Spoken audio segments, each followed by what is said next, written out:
Let me tell you a short story. As the summer heat dried up a shallow pond, a colony of frogs migrated from their present habitat in search of a greener land, a better place with a lake or a swamp to live in. After marching a while across the countryside, they came across a narrow, slippery path at the edge of a highland. "Yes," said the chieftain of the frogs, "there is moisture on this path. It is the evidence of a water body somewhere nearby. Let's hurry and find it and mark it as our own land," said the chieftain. Upon hearing this, everyone was thrilled beyond measure, and in utter excitement, they hurriedly jostled across the cramped pathway. Whilst hastily moving ahead, two frogs accidentally fell into a deep pit which lay adjacent to the road. Noticing the two frogs fall in, everyone turned back and gathered around the pit in which they had fallen. Looking deep inside the pit, the chieftain called out to the two frogs beneath, "Hello friends, can you hear me? Look, I really sympathize with you. The pit is awfully dark and deep, and I'm afraid if either of you could ever make it to the top. Sorry, I'm really sorry about what has happened to you." And everybody sympathized with him in unison, each feeling apologetic for them in some or the other way. The two frogs beneath listened patiently for a while. Then the elder frog told his partner, "Look, buddy, I've lived a long life. I've endured a hard living and faced many adversities. I've overcome a multitude of problems. Let's get it straight into our heads now. We have a problem, and that problem is this ditch we are stranded in. If we do not make it to the top in decent time, we'll both soon starve to death. This adversity is exclusively ours, and we've got to overcome it. We can do it, provided we do this together." "Yes," said the younger frog, who was hearing him intently. "One could win 1,000 battles, but two could possibly send 10,000 to flight." Now they were hell-bent to get to the top, so they started to attempt to jump out of the ditch. They'd jump as high as possible and hold on to the crevices in the slippery walls, and jump again and fall beneath, and repeat the exercise over and over and over again. They went on and on for almost nearly an hour, but in spite of their efforts, the frogs above kept discouraging them by shouting out that it was impossible to make it out of the ditch.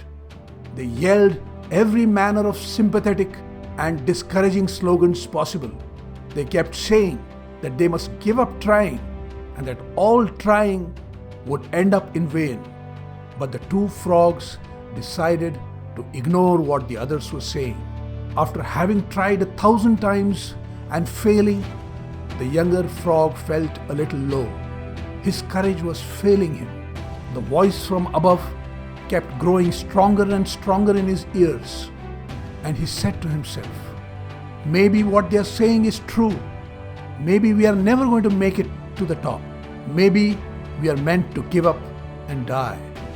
The moment he entertained these thoughts, his spirit was weakened within him, and he slipped and fell on a rock beneath. There he breathed his last. The other frog, not heeding the crowd, kept advancing slowly and steadily, and finally he made it to the top. As he staggered up the pit, the other frogs ran towards him and exclaimed, "Did you not hear us calling you? You could have died attempting to reach the top." The old frog replied, "Life has taught me that whenever you are in deep shit, you must listen to your inner spirit and become deaf to the voice of discouragement and defeat which bugles from the outside. So I have not heard a single word which came from above. My buddy died there beneath because he was more attentive to your voice than his own inner spirit. Words we say Words we hear could affect our lives in diverse ways. Words are mighty reservoirs of power. Your words could inspire someone, and your words could tear down somebody to a million bits. Therefore, be cautious with every word you say. Handle your words carefully. Do not let your moods control the demonstration of your words. Moods do not stay forever, but the impact of words remain for a lifetime. The words we believe could change the very course of our lives. The words we say to ourselves every day and every time will largely shape our attitude, beliefs, convictions, and overall understanding of life. So make it a point not to indulge in negative self-talk. It is the most harmful activity one could engage in. All mental deviations like depressions, paranoid reactions, melancholic understandings, defeatist and suicidal attitudes emerge from negative thinking. Learn to cheer yourself. Learn to boost yourself with the positive words of encouragement and joy. Be mindful when you speak to yourself. Be mindful when you converse with your heart. With our words, we craft our own limitations and our own strength. Words evoke emotions. Our emotions paint our actions. Our actions will consequently determine the quality of our life as an individual. One kind word can change someone's entire day. Kind words aren't expensive at all, yet they can accomplish much than we have thought. A few pleasant words can help a person a lot more than you can think. Our words carry astonishing powers. Hence, we must speak to uplift someone and never put them down, because our words can either bring the greatest contentment or the deepest anguish in men. When words are both true and kind, they can change our world radically. You can change people, and you can change this world completely. Therefore, say these golden verses every morning when you start your day.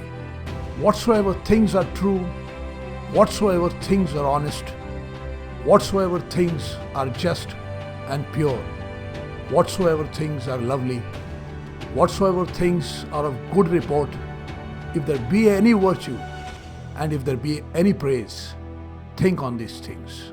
Thank you and God bless.